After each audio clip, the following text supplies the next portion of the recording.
Bonjour, bonjour et bienvenue sur le plateau de Bâti Journal TV. Nous sommes à Nantes et nous sommes au Carrefour international du bois 2024. Et avec mon invité, nous allons parler certification.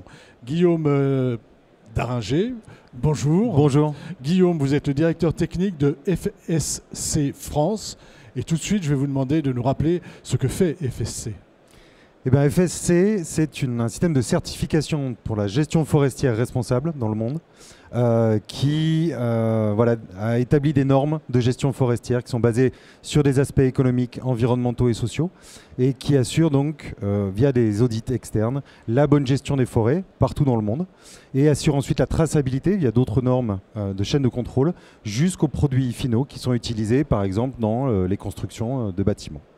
FSC, c'est le petit logo qu'on va pouvoir retrouver tout à fait, sur énormément de produits, sur des produits, voilà. Sur des bois, du papier, du carton. Ça vaut pour tous les bois, tous les produits faits à base de bois, de fibres de bois. Si je trouve ce logo, ça veut dire que j'ai l'assurance que la forêt a été jurée durablement et qu'il y a une forme de traçabilité. Enfin, qu'il y a une traçabilité. Qu'il a une traçabilité jusqu'aux produits que vous avez entre les mains. On va parler de deux actualités. Une actualité, on va dire, européenne. Et puis après, on va voir ce que vous avez fait ici au Carrefour international du bois. RDUE, si je vous dis RDUE, vous me dites quoi? Je vous dis règlement européen de lutte contre la déforestation importée. C'est le règlement, un des règlements majeurs de l'Union européenne qui va impacter toutes les entreprises de la filière bois, notamment au cours des prochaines années. En quoi elle va les impacter? Eh ben, l'idée du règlement bois pour lutter contre la déforestation importée, c'est de se dire qu'il faut arriver à tracer le bois et s'assurer qu'il n'est pas issu de la déforestation d'où qu'il vienne dans le monde, et y compris y compris en Europe et en France. Y compris en Europe et en France. Parce qu'on déforeste aussi en France. Alors, c'est pas forcément qu'on déforeste, mais il faut qu'on arrive à le prouver. Et ça va être tout l'enjeu pour les entreprises de la filière aux yeux de ce règlement européen. Et votre certification FSC, est-ce qu'elle peut aider? Enfin, comment ça marche?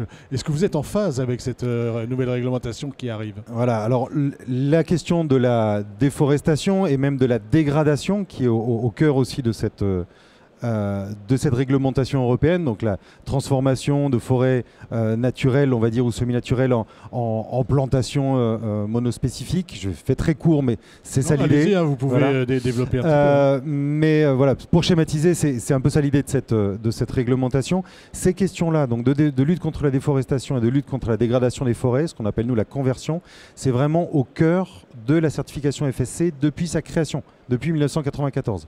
Donc nous, on est en soi ravis de voir ce sujet arriver vraiment au sein des politiques publiques, dans la réglementation, puisqu'on se bat contre la déforestation et contre la dégradation des forêts depuis le début. Maintenant, il faut pouvoir rendre ce règlement opérationnel, et nous on travaille beaucoup à FSC pour apporter des solutions depuis notre certification pour aider les entreprises à être en conformité avec la réglementation. Est-ce que vous pouvez me donner un exemple de la manière dont vous allez aider les entreprises pour être en conformité avec cette réglementation? Tout à fait. Donc on a tout un système déjà de traçabilité, on l'a mentionné déjà.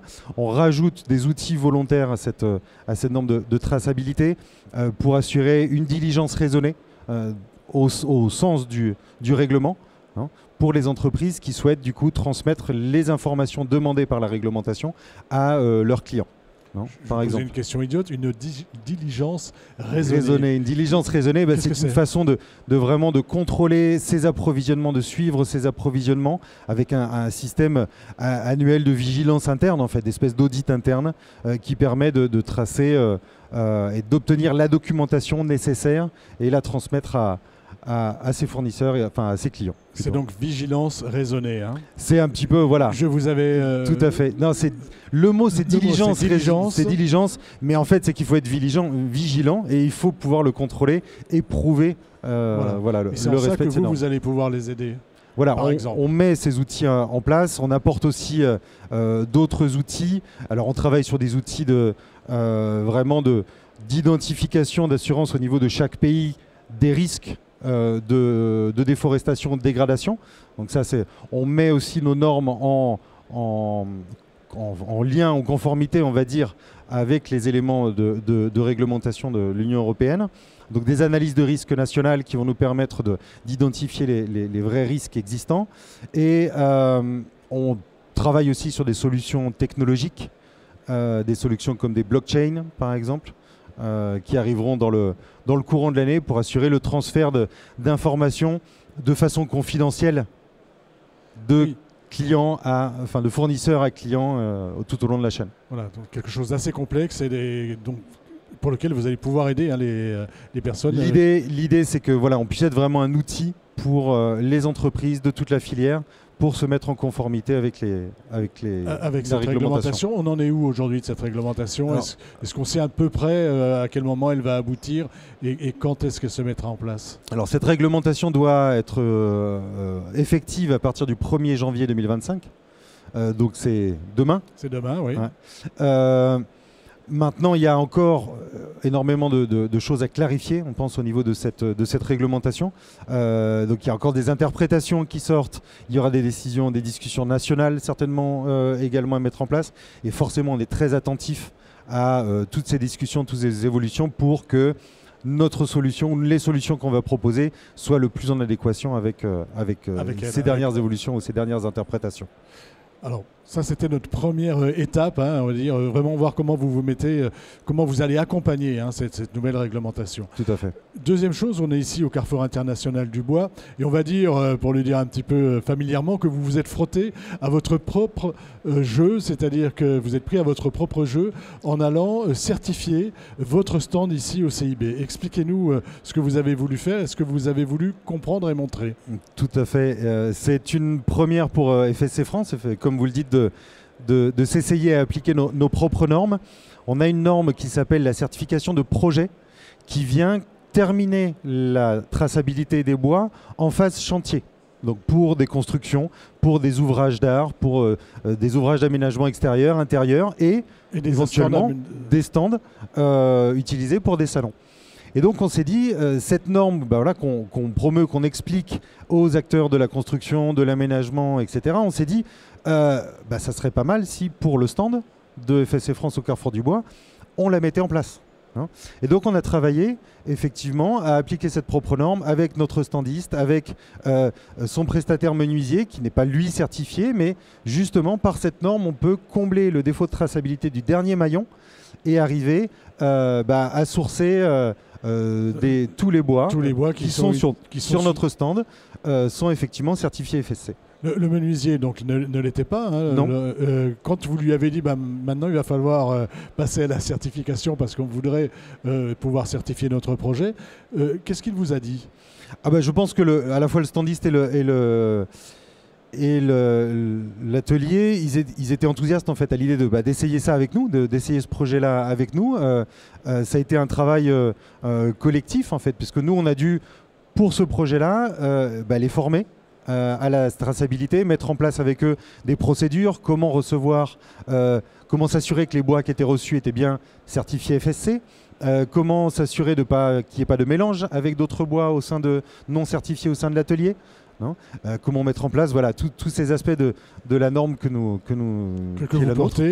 portons. Vous voulez appliquer et vous l'avez appliqué, vous l'avez fait appliquer du coup à d'autres. C'est ça. Qu'est-ce que vous avez appris, FFC, de l'application de vos propres normes? On a appris que c'est pas toujours simple. Effectivement, on a appris à se frotter à ce que vivent les entreprises, à ce que vivent les acteurs de la construction qui voudraient se lancer dans ce genre de projet. On s'est rendu compte que c'était parfois pas facile de trouver des bois certifiés ou que nos fournisseurs nous disaient si ils sont certifiés, il n'y a pas de problème. Et puis en fait à la réception de la commande tout à fait. Pas tout à fait ou pas du tout, ou alors il manque une partie des informations. Donc comment on fait pour au dernier moment ou un peu dans le rush, se retrouver des approvisionnements certifiés et réussir, in fine, avec toutes les preuves de traçabilité, à assurer effectivement ces différents, l'ensemble de la certification du stand. On a aussi s'est frotté à un audit, on s'est fait auditer. Oui, vous êtes fait auditer. Tout à fait, par un organisme certificateur, le FCBA. Est-ce qu'il y a eu des points à améliorer? Hormis le fait qu'il a fallu faire certifier le standiste et le menuisier. Alors la certification du standiste et du menuisier, elle est vraiment ponctuelle pour ce projet-là. Et c'était vraiment voilà, notre rôle d'assurer la formation et le contrôle en fait, de la traçabilité en interne. On s'est rendu compte aussi qu'il y a beaucoup de documents. Tiens, il nous manquait ce document-là. Tiens, on avait demandé ce document-là, mais il n'était pas exactement comme le voulait l'organisme certificateur. Même nous, hein, on se rend compte qu'on a des choses à mieux comprendre pour pouvoir, en fait, toute cette idée-là, c'était d'accompagner les entreprises, d'accompagner les porteurs de la certification vers ce projet-là, vers ce type de projet. Une dernière question, on va parler d'un autre projet, c'est le Pont des Arts. Oui. Dites-moi tout sur le Pont des Arts et sur la certification. Eh ben, la certification FSC du Pont des Arts, elle a été obtenue par la ville de Paris en fin d'année dernière, en novembre. Donc on a l'ensemble du platelage du Pont des Arts qui est certifié FSC.